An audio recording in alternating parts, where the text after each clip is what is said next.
Luca Ellena, bonjour. Thank you for being with us for this interview. You are a Swiss photographer based in Fribourg, and you have been studying photography in Berlin at the Neue Schule für Fotografie. You were represented by Monika Wertheimer Gallery, and some of your works are exhibited in her booth as part of our first edition of Photo Basel virtual. So on Monika's booth, it is your shopping cart series that is exhibited, or some part of it. We see some shopping carts that are stolen, abandoned, in awkward positions. And could you please tell us a little bit about this series? When did you start it? And is it an ongoing series? How many portraits of these shopping carts did you make?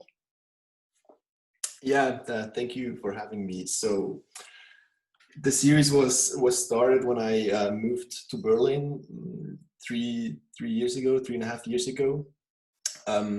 So I moved there. I didn't know a lot of people, and I just went to have long walks in the city and photographed everything that seemed to be interesting to me. And then I quickly realized that I'm like photographing shopping carts all the time. Also because in Berlin there are a lot of shopping carts, a lot of abandoned shopping carts, as you said, on the streets. Mm-hmm. And so at some point, maybe after 1 or 2 months, I decided to actively collect them. Mm-hmm. And I took a photo or several photos of every shopping cart I could see on the streets of Berlin. Mm-hmm. Did you work especially for finding shopping carts? Well, not especially. I really enjoy walking around and taking photos. So I also took other photos of like mainly other objects, lost mm-hmm. objects or fragments of the city that seemed interesting. But I just, whenever I saw a shopping cart, I took a photo of it. And mm-hmm. maybe it was like some walks I didn't find any shopping carts. Some walks maybe 4 or 5, so it was really different. But it's, it was just the idea to collect them in the first place. I was just an idea to collect them, and it remains. Sorry. And then I just did this over and over again for maybe 1.5 years, mm-hmm. and at the end I had 600 or 700 different shopping carts. Oh well, mm-hmm. And it is still ongoing. When you see one, then you add one to the collection. Yeah, well, I can't really resist, but actually, it's with the book now and with the exhibition, it's a finished project, and I'm also working on other things right now, also in the city, but not on shopping carts. So actually, it's finished, but sometimes it's just too good, and then I also take a photo. But actually, the project is finished now. Mm-hmm. What does the shopping cart represent for you? Was it really a message or? Well, it's just interesting to me, as you can see with the shopping carts. It doesn't have a function there on the street, so it works that it works like that people are going to the supermarket and they're taking their groceries home with the shopping cart, and then they just leave it in front of their house mm-hmm. or their door.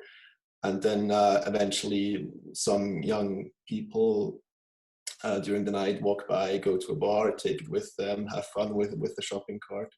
So it represents this idea of just taking our resources, an object, and just use it for fun, mm-hmm. leave it somewhere, and then actually not noticing that it doesn't have, it's the function of it actually is there's a change of function.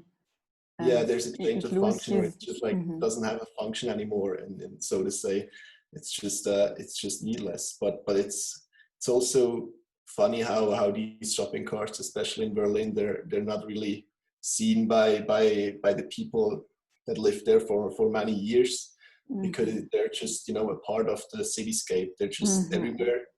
And it's just usual that they're around, but actually it's some way there's no sense Mm-hmm. of them being around in the streets. So that was kind of the idea behind the Mm-hmm. behind the project. And when we look at the image, then we suddenly become much more conscious of them. Actually, maybe we would have not noticed them, but after having watched your photograph, then suddenly we realize what place they occupy in the environment, and how they can suddenly be put in a awkward situation. And Exactly. is it also a way to point to our consumer society? Yes, of course. It's just also a way to point at our way of living. It's not just the shopping carts. I also took photographs for example, in Greece of cars that were just leaving or left in the city or in the landscape or in the cityscape, and it's just like I'm more interested in human actions rather than taking photographs of the humans themselves. So it's like a way to focus or point on our behavior, so to say. And this relates a lot to one of your other series called Human Leftovers, where you also took photographs of structures, ruins, garbage, sometimes fragments of different objects or houses, and you took them, you made portraits of these structures and show that they are traces that human beings left behind and that have a consequence on our environment. So you're quite interested in these topics of disorder, fragmentation, traces left behind, right? Yeah, exactly. Yeah, the Human Leftovers series is also that's just a small series that I took in Spain and Greece, and it's just some photographs, but it's like a little bit going into the same topic as the shopping carts or as other series that I'm doing right now. And as you said, like like photographing the human traces and not the humans themselves. But usually I really enjoy taking photographs in the city. And at the moment I'm like, or since 2 years, I'm also working on a project called Fragments of the City, where it's not really focused on one object, but like on the coming together of different objects and different fragments, different colors and forms. And that's like, that's something that really interests me in a way. And so you visit different cities for this project? You do Yeah, it in different places? Yeah, well, right now it's maybe like 10 different cities, but of course there's like Berlin, where I'm a lot. There's Bern and Fribourg, so there are like more pictures of those cities. But at the end, it's not about one specific city, it's more about the urban space, the urban city in general. And I also did a first dummy some weeks ago, and that just like tried to combine photos that fit together, and it doesn't have necessarily they don't have to be from the same city necessarily. They have to have like the same fragments, the same forms. They have to respond to each other somehow. So you see that the fragments they are similar. Actually, the place doesn't really matter, but you can find similar fragments that are related the one to the other, independently of the space and the place, the geographical place. How do you usually start your projects? How do you develop your ideas or what you'd like to? Well, usually it starts like similar as the shopping carts. Usually I just take photographs, and then after some time I see a pattern there, and then I like focus on this pattern as like the shopping carts. So that's usually how it works. I don't like sit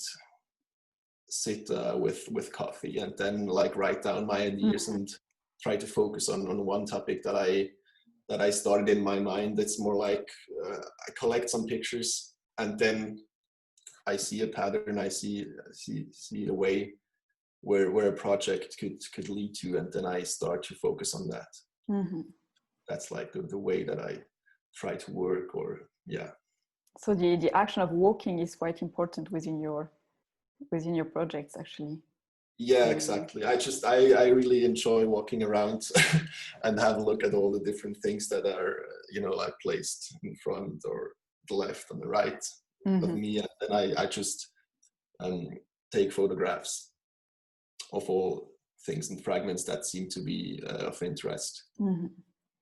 Do you work with an analog camera or with digital? No, it's with digital. I really like analog photography and also being in the darkroom. Mm-hmm. But for most projects that I actually show to people or that are like published in a way, even just on the website, it's just digital everything, and analog is just for the private photographs, so to say. So sometimes you develop your negative sometimes for some particular works or projects. Yeah, but mostly digital. Yeah. And Luca, you told me that you were going to publish a book soon that will illustrate your series of shopping carts. Can you tell me a little bit more about this project, and when this book will be published?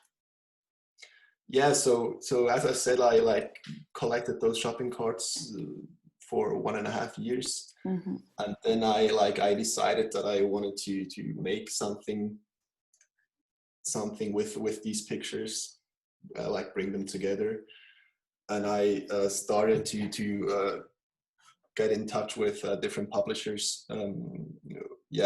It's 1.5 years ago from now, and yeah, that's how it started. And now it's the book is gonna be published next August at the German Kerber Verlag, and I'm really looking forward to this, because it was quite hard to find a publisher who wants to show just shopping carts.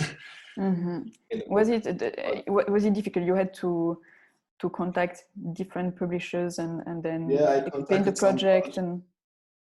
Yeah, so I contacted some publishers 1.5 years ago. I actually was in touch with a Swiss publisher, and I actually wanted to publish there, but then it didn't work out somehow. And then a teacher of me in Berlin told me I should send the project to a Kerber Verlag, and then that's how it started, and that was just some months ago from now. So that's a fantastic project. I had something, it was quite quick. It's great. Yeah, it's my first will book. it be your first book? Yes. So I did some self-published things and dummies, but it's it's the first real book that will be also printed more than 20 times. Yeah. What do you think that the book brings within your practice as a support for showing your photography? I think it's very, very important for my photography to bring together the pictures somehow, and I really love the object of the book, so that's like my first choice to do that. Even like with the shopping carts, it was a little bit easier because it's a very focused issue or project. But like with, for example, the fragments, it's so very important to have some sort of a sequence of editing to bring together the different pictures. Otherwise, it will just be like a single pictures. So I think it's a good way to do that, and to try to tell a story. Yeah, so you create a narrative. Actually, you have to work on the layout and create a visual narrative. Exactly. And so what is the process for this publication? You said that you would set a Wimake for it. Yes, so I'm actually going to start that in 1 or 2 weeks from now on. And then like I try to collect some money to pay for for the printing. The printing. And yeah, mostly the printing. Mm-hmm. So yeah, that's how I try to finance this in a way. So it's like more, like a pre-order kind of a deal. Yeah. Cool. Yeah. I'm looking forward to seeing your image, your photographs in Monica Wertheimer's booth as part of the virtual edition of Photo Basel. Thank you. Bye. Thank you. Bye.